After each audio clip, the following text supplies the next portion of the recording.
Just a year after the wedding, my husband Kirill left for a long business trip to Japan.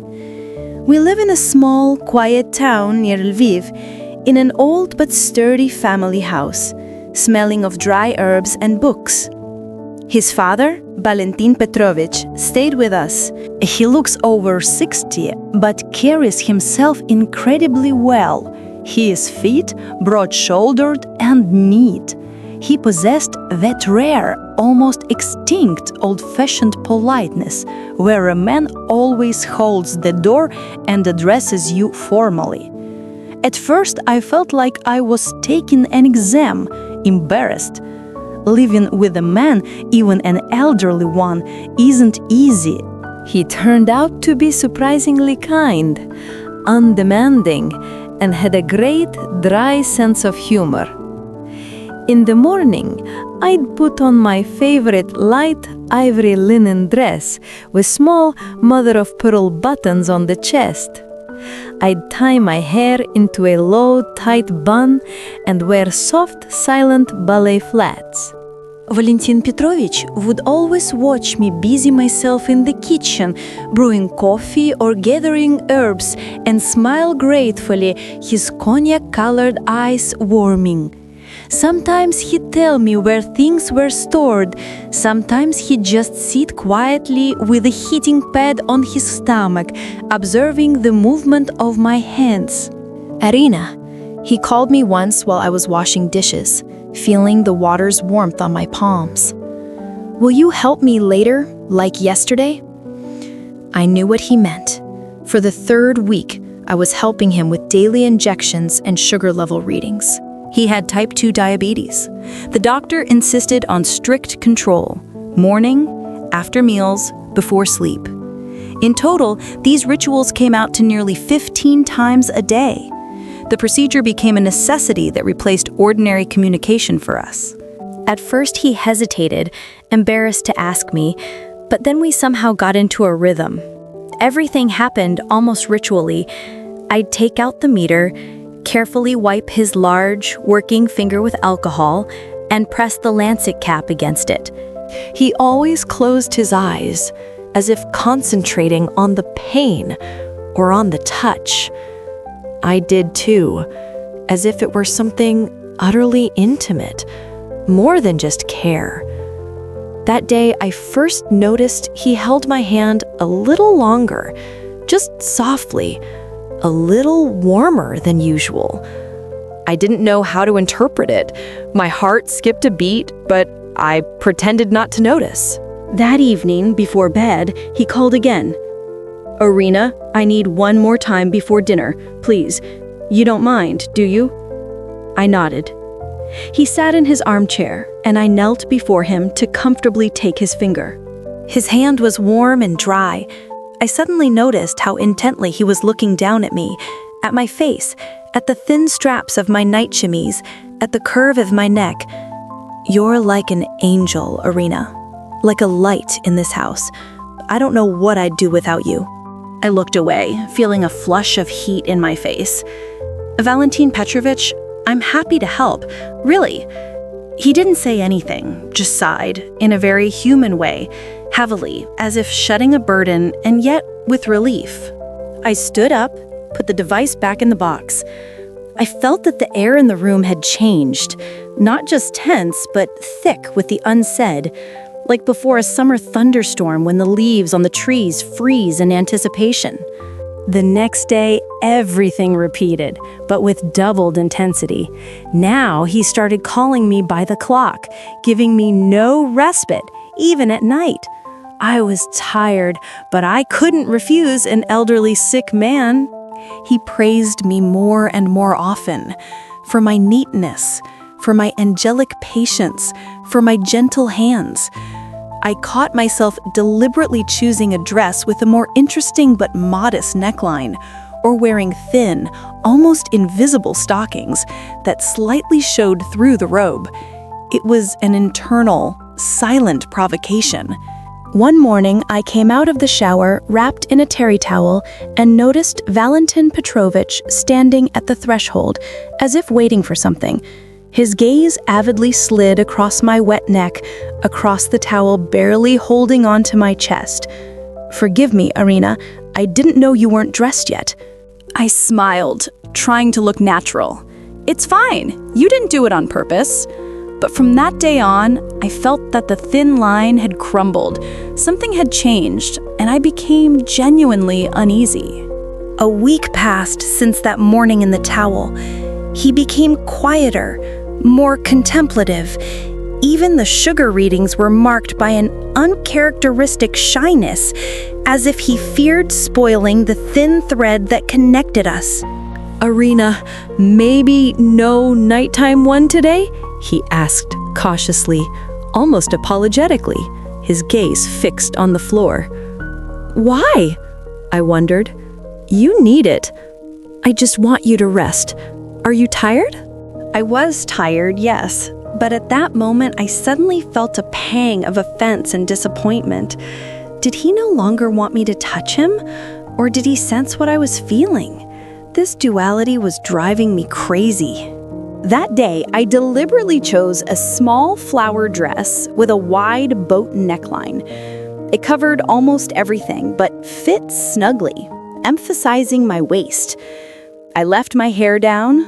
Valentin Petrovich had mentioned with a particular tenderness that he liked long hair.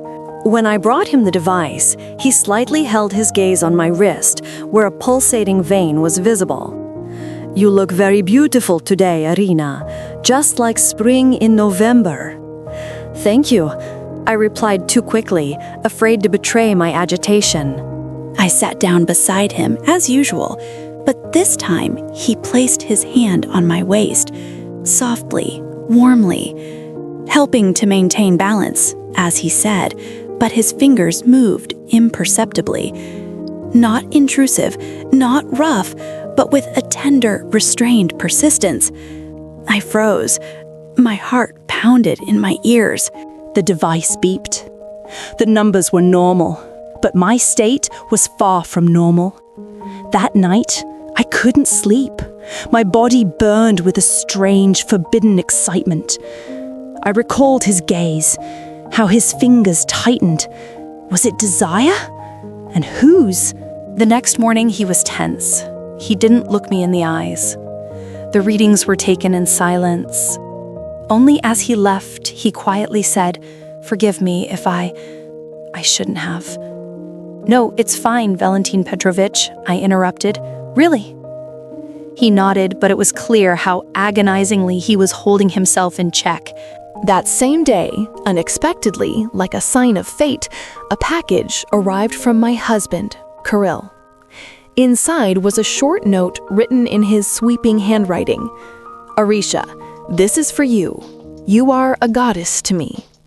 And tucked beneath a layer of paper was red lingerie, the finest weightless lace, clearly not for everyday wear, but for a special occasion. I felt shivers run down my spine, a mix of guilt and excitement.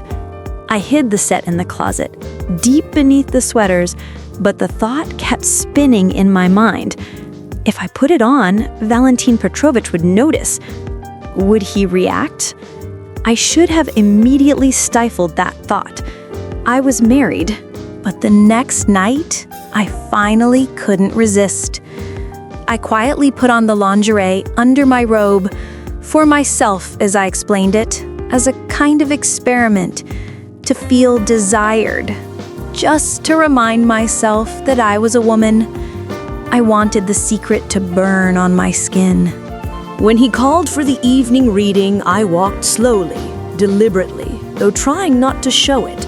Every step echoed with a heavy, hollow beat in my chest. He was in his pajamas, neatly combed. He looked tired, but still alert, with faint traces of cologne. When I leaned down to retrieve the device, the robe gaped slightly. It was just a fraction of a second, but I knew he saw. His eyes darted there like a cornered animal, and he sharply, almost painfully turned away. "Irina," he whispered, his voice sounding alien, hoarse.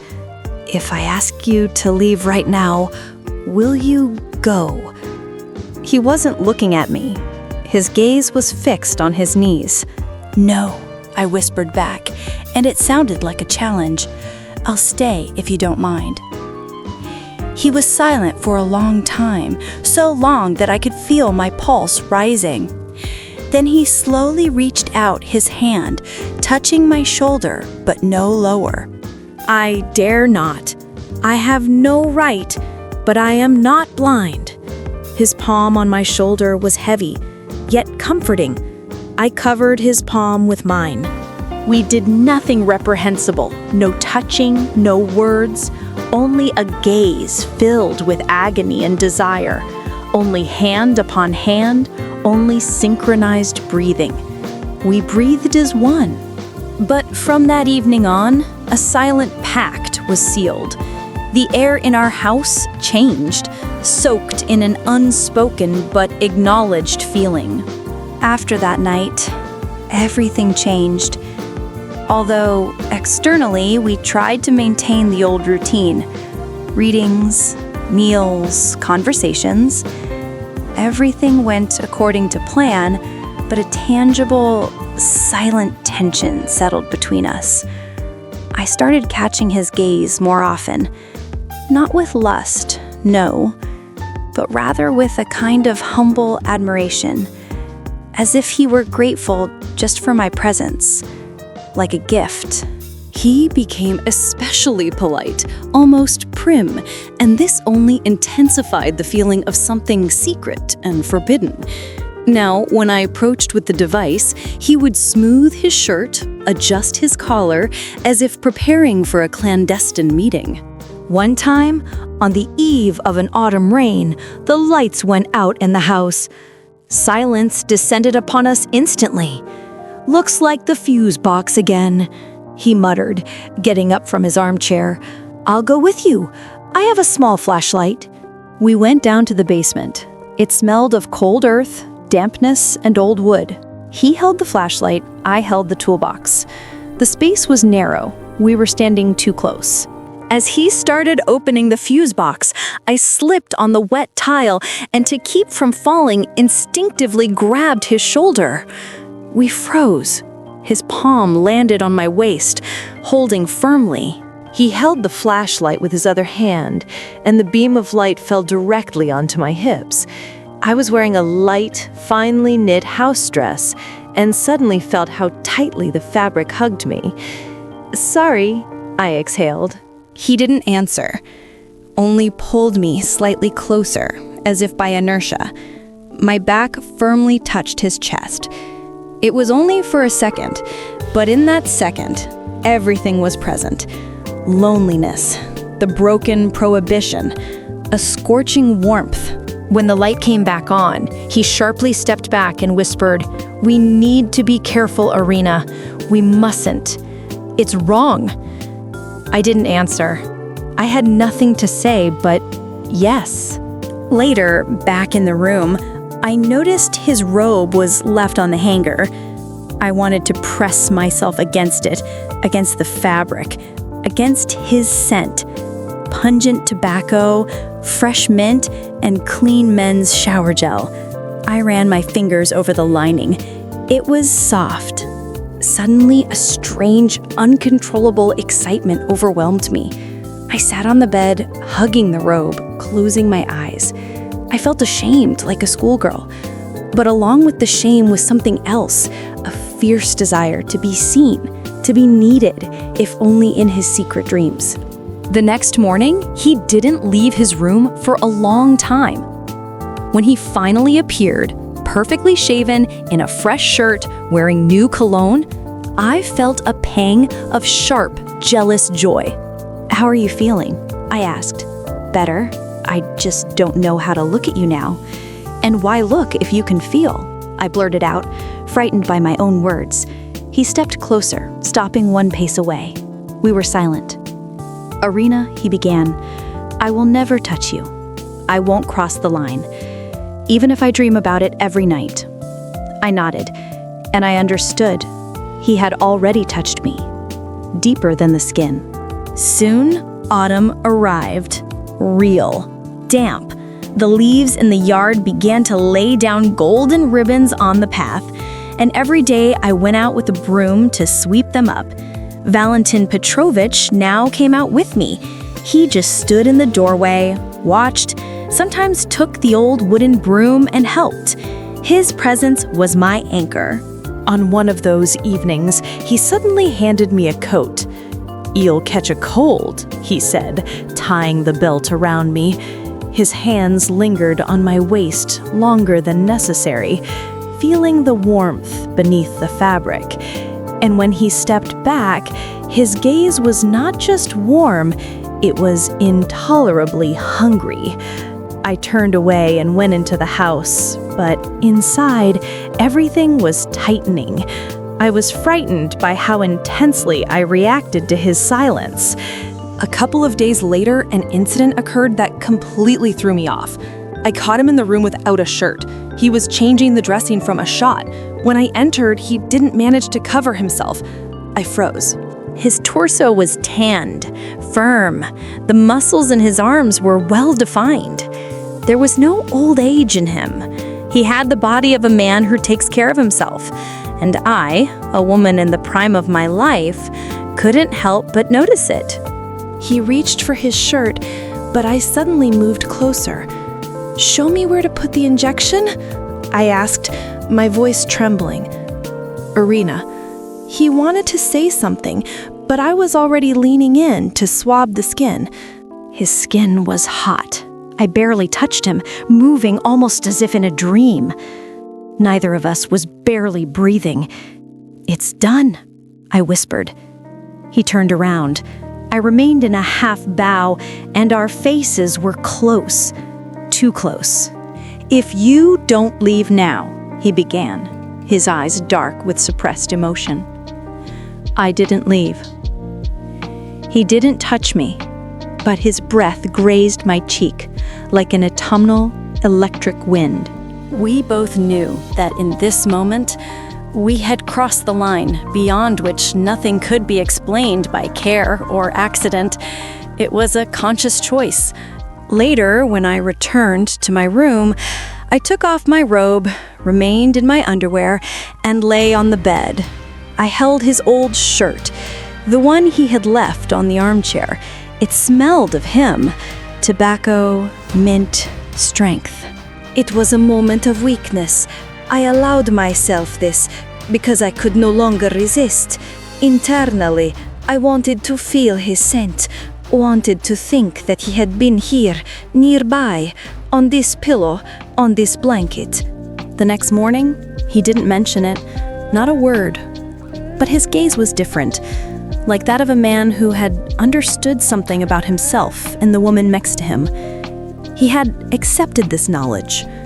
And in the evening, at the usual time for the reading, he suddenly said, "Irina, I had a dream." "Me too," I replied. He nodded, as if he understood. "We mustn't." "It's already too late," I whispered. The last days of October brought thick fog and biting wind. It got cold in the house, and I wore his knitted cardigan, gray with worn elbows, but warm, voluminous like his arms. Valentin Petrovich said nothing when he saw me in it. He just watched with a long, farewell gaze. Now he got up earlier than me, brewed mint tea, and placed the device on the table, exactly in the same spot every time. "Irina, you are like my heart," he once said. "If you stop, I will simply cease." I felt my throat tighten. That night, I dreamed again. We sat in a dark room. He held my wrist, gently but firmly. I wore his shirt and nothing underneath. I whispered to him not to stop. Waking up, I was trembling. This was more than just a game. The real drama happened at the end of the week. My husband, Carol, called in the evening and said he was returning in 3 days. I went numb. In my chest was everything: joy, guilt, fear, and annoyance at the disrupted peace. "Valentin Petrovich," I said at dinner, "my husband is returning." He nodded silently, then looked out the window. I knew this would happen, but I didn't think it would be so hard. I walked up to him. He was sitting in the armchair, his hands clasped. I placed my palm on his shoulder. He covered it with his, and I felt a tremor. "We didn't do anything," I tried to say. "Sometimes nothing is the most terrible thing. Irina, did you feel it?" And I did too. I sat on the floor in front of him, as always when giving the injection.